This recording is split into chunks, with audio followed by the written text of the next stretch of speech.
Kamto fait partie de l'opposition issue du système. Mais le système, pour nous, c'est le système néocolonial.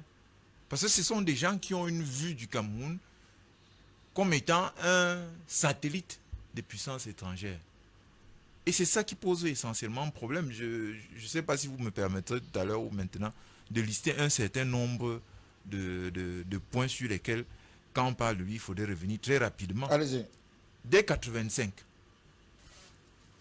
un des premiers actes par lesquels il s'illustre, c'est qu'il est dans un débat tribaliste avec Mono Ndiana.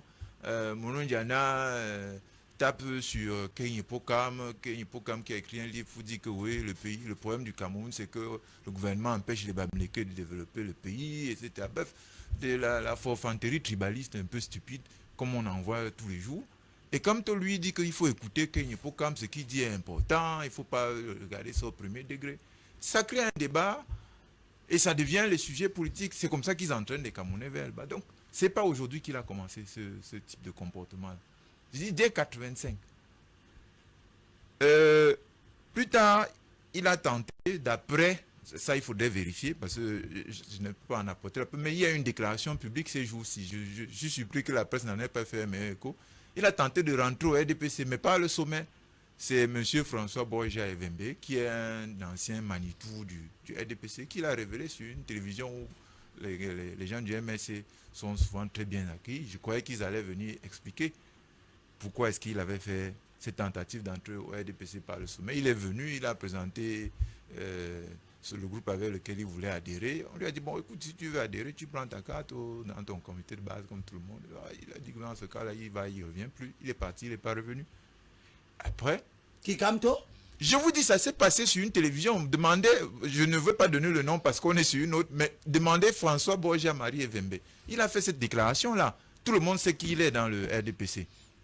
Ou ce qu'il a été dans le RDPC. Donc, plus tard, oui, il y a quelques petits points. Plus tard, il est devenu, après avoir flirté un peu avec la vague de l'opposition de 90, quand il a vu que ça ne marchait pas, il est rentré tranquillement à l'université pour faire ses cours. Il a été nommé doyen. Ensuite, il est rentré au gouvernement.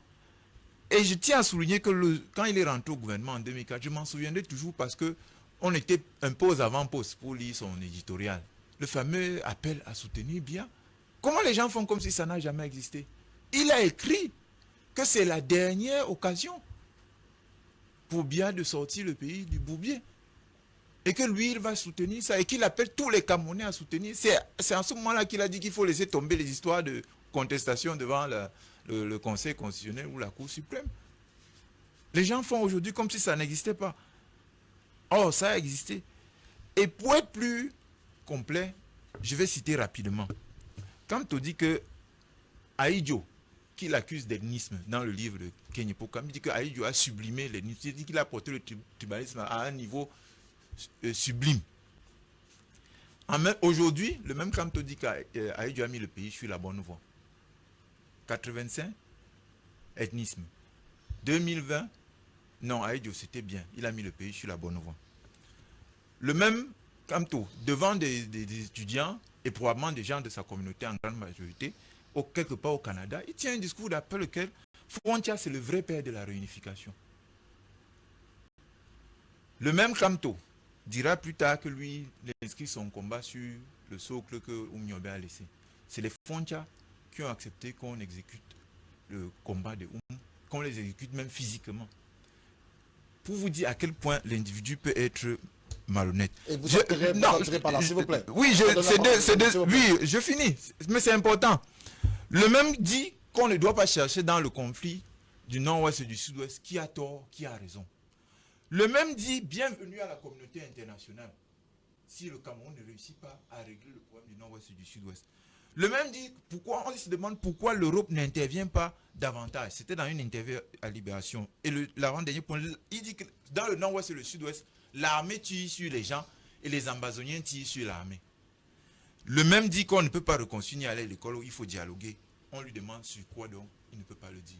Voilà quelques points importants sur lesquels, avant de débattre, il faudrait que les Camerounais sachent qui est l'individu qui parle et comprendre que dans la vie de ce monsieur, on peut voir clairement qu'il n'a jamais eu d'autre souci